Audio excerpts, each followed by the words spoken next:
dear beloved, Boss Mike Cervera. Kita nyo, ito naman si Baste.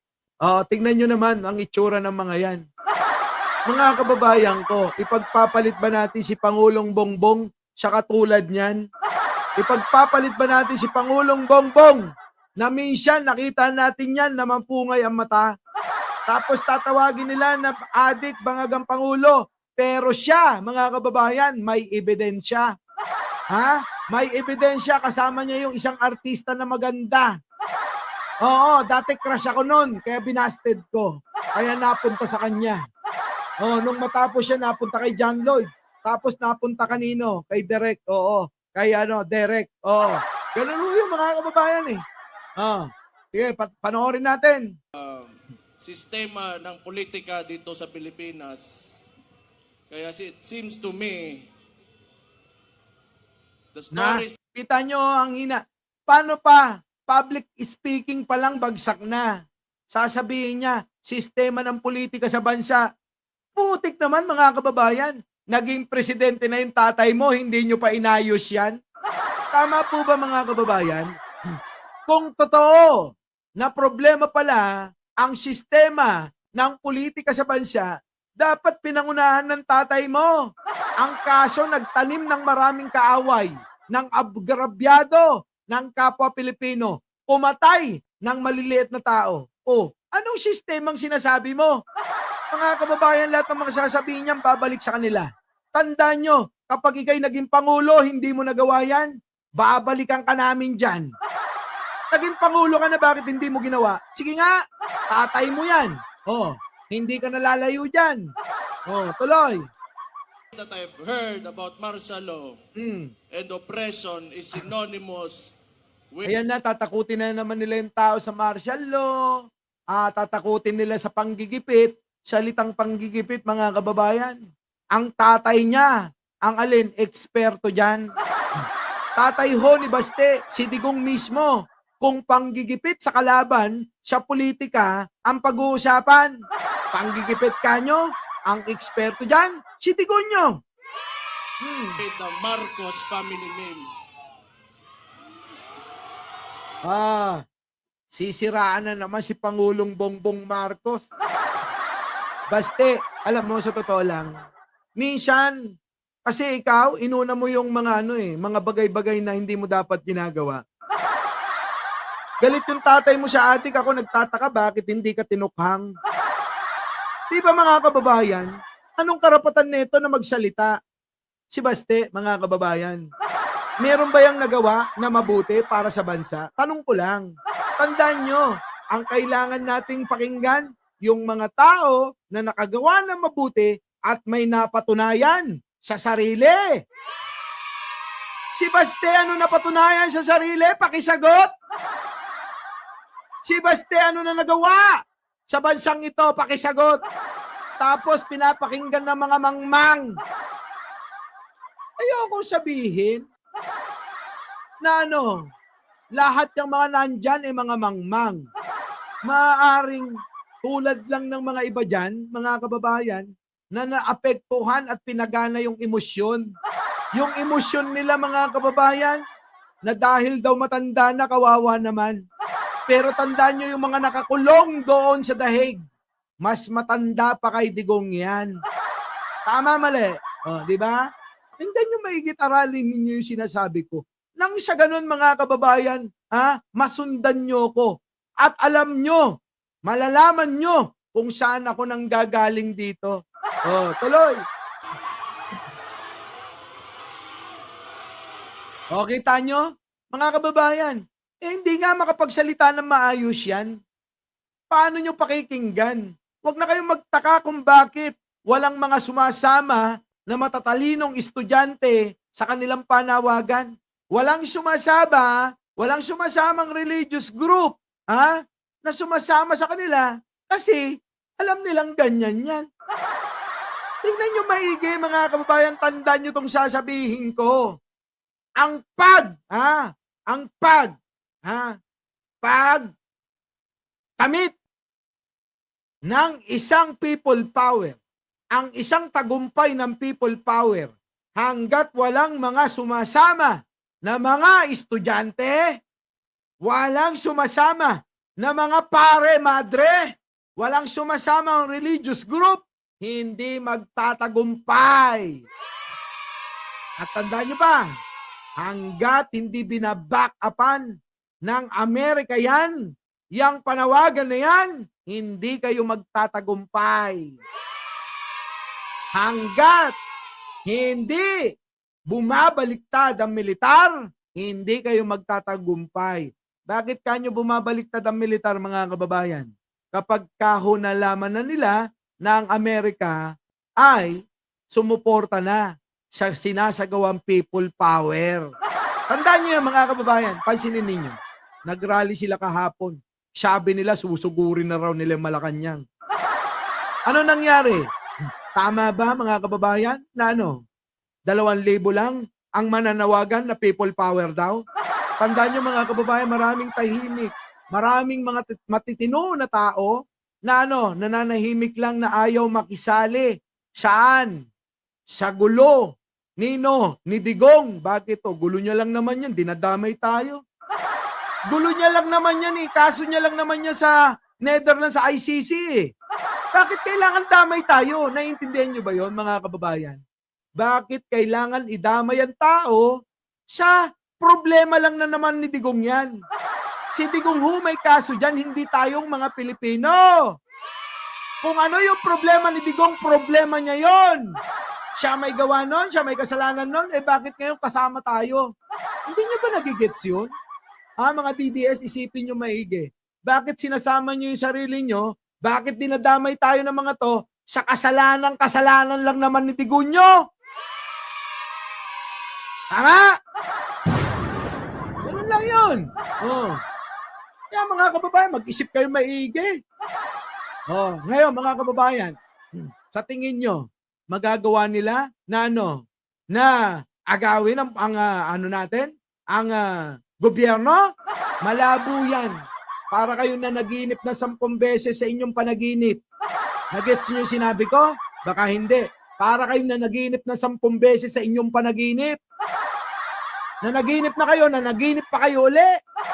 Sa panaginip nyo, na naginip kayo uli na 10 beses. Malabong mangyari. Kasalanan daw ni BBM Boss Mike, sabi ng mga OFW sa Hong Kong. Hindi naman lahat. Hindi lang naman yung mga OFW na dumalo doon sa Hong Kong nung nagmumura si Digong. Ang alin? Ang mga OFW doon. Marami tayong OFW dyan na mga matitino na hindi sumasali sa kaguluhan. Tandaan nyo, marami nananahimik. Pansinin ninyo, sa mga nasa Kamaynilaan, sa inyong mga lugar, pansinin nyo, dumaan kayo, umalis kayo sa bahay ninyo, ang madadaanan nyo, normal na normal. Pansinin nyo yung mga tao, naglalaro ang mga bata, nagkukumpulan yung mga tao na chismosa, at nandoon pa rin, tuloy pa rin ang buhay ng mga taxi driver, tricycle driver, at yung mga tindera sa mga gilid-gilid. Tuloy ang buhay nila. Yan yung mga taong gusto lang mabuhay, magtrabaho, at lumaban ng parehas dito sa atin. Sila Digong, lumalaban ba sila ng parehas? Hindi ho.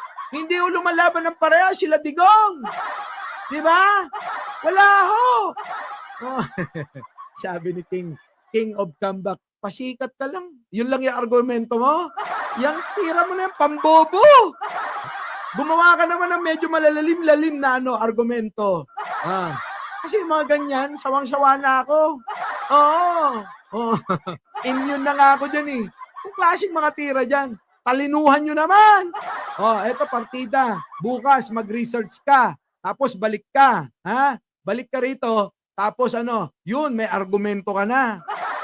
Langya, yung mga ganyang bagay, puta, pasikat ka lang. Anong klaseng banat yan? Diba? Ganyan na ganyan yung mga DDS. Ganyan na ganyan mga twiran. Wala. Mahina. Uwi! Uwi! Uwi! Tala. Dito na tayo. Pasok. Nation, yan ang Ito pa. Ganito sila ma-make news, mga kababayan. Lahat na lang gagawin ng mga yan. Pati yung mga kasundaluhan, kapulisan, gagawan nila ng fake news yan. Kita nyo, mga kababayan, kung gaano kasamang tao yung mga yan. Eto. Pakinggan ninyo. Walang mass resignation, yan ang iginiit ng Philippine National Police sa gitna ng mga umuugong na pagbibitiw umano sa pwesto ng mga opisyal ng PNP. Sa ulat ng Philippine Star, sinabi ni PNP spokesperson Brigadier General Jean Fajardo na walang police officer na magre-resign o nag-resign. Umugong ang balitang mass resignation sa hanay ng pulis kasunod ng pag-aresto kay dating Pangulong Rodrigo Duterte. Kita nyo, matapos ang pag-aresto dito sa isang kriminal na naging presidente ng bansa, pinaugong nila na aaklas na daw ang mga kapulisan, kasundaluhan. Kaya mga kababayan, nalito ang marami. Maraming ang tumawag at maraming nagmensahe. Sabi sa akin, mga kababayan, Boss Mike, totoo ba na magkakaroon na ng kudita? Mga kababayan, kung kudita, mga kababayan ng pag-uusapan, malayo pa yan sa buwan at Pluto. Bakit nyo, mga kababayan, ang mga kapulisan at mga sundalo ayaw na nilang isugal yung kanilang mga kababayan, pinaghirapan. Piruin ninyo, nag-aral kayo ng mahabang panahon sa mga PMA, Philippine Military Academy, PNPA, at sa kung ano man na inyong pinag-aralang eskwelahan. Tapos isusugal nyo lang para sa isang taong kriminal? Mga kababayan, malabo yan. Hindi nila isusugal ang kanilang karangalan sa isang tao na nasasakdal sa paggawa ng masama, sa pagpatay ng mga inosenteng mamamayan. Tandaan nyo yan, malabo yan. Di ba? Malabo. Dagdag ni Fajardo, fake news ang kumakalat na balitang ito sa social media. Kita nyo, mga kababayan, tanong ko sa inyo, tama pa ba yung ginagawa nilang yan?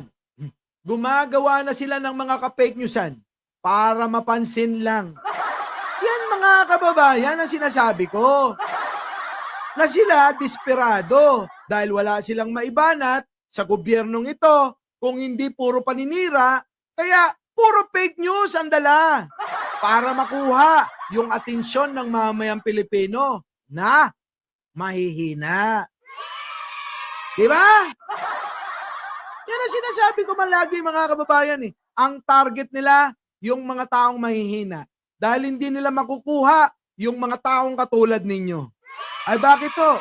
Kayo ho, mga kababayan, madaling asinta kung sino at ano yung mga pinapahayag nila. Di ba? Yan yun. Ngayon, mga kababayan, ilang rally na ba yan? Kung bibilangin nyo, mga kababayan, napakarami na.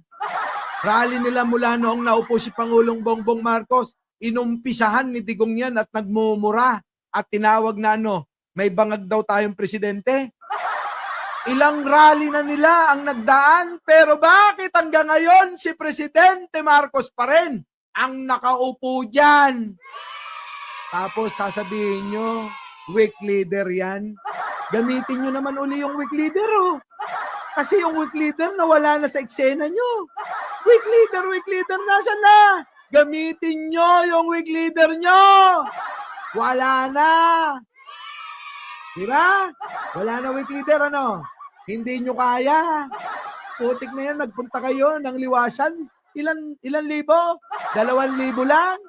Putik na yan, Ilang porsyento lang yung 2,000 nyo na taga-suporta ikukumpara sa mga pinagpapapatay ni Digong na 30,000 Pilipino. Time! Oh, kalma. Baby, kalma. Huwag mo naman akong bigyan ng dahilan para tabihan ka. Ang bangat ko. Ang hanggang 2028 na lang daw si BBM. Bakit? Bakit? May extend ba siya? Kung hindi ba naman kayo mga tanga talaga? Kasi pinaniniwalaan nyo yung mga lukulukot, mga abusado sa pag-iisip nyo. Si Pangulong Bongbong Marcos, tandaan nyo, pag natapos ang termino, magpapahinga na yan at hindi na mangingialam sa politika. Mga bobo kayo eh. Pinaniniwalaan nyo si Digong eh. Sabi niya sa akin kagabi, sa totoo lang pagod na ako. Ayoko namang ipagkatiwala kay Sara na loko-loko. Kung kay Sara ko lang ipagkakatiwala tong gobyerno na to, saan pupulutin to? Mamili kayo pagkatapos ng termino ko. At ako magpapahinga na. Hindi ko gagayahin si Digong na makikialam pa. Dahil yun naman ang nararapat. Pagkatapos ng termino mo, mamahinga ka na. Pero si Digong, kita nyo naman, gamit na gamit siya. Bakit ho? Kasi maraming mga nalunod sa kapangyarihan at kayamanan nung panahon niya. Tandaan niyo yan mga kababayan. Kaya yung mga yan, sabik na atat na mapalitan ang gobyerno ni Pangulong Bongbong. Papayag ba kayo?